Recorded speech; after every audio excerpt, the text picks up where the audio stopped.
Thank you for buying this 11809 epdm rubber roll from Fixture Displays.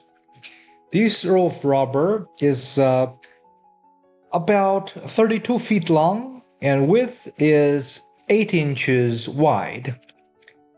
This roll weighs about 17 pounds.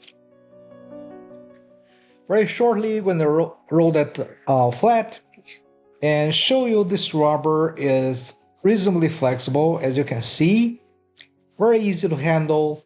This is a perfect long roll of rubber for RV roof repair, or even for waterproofing, for even as your baseboard for your bathrooms.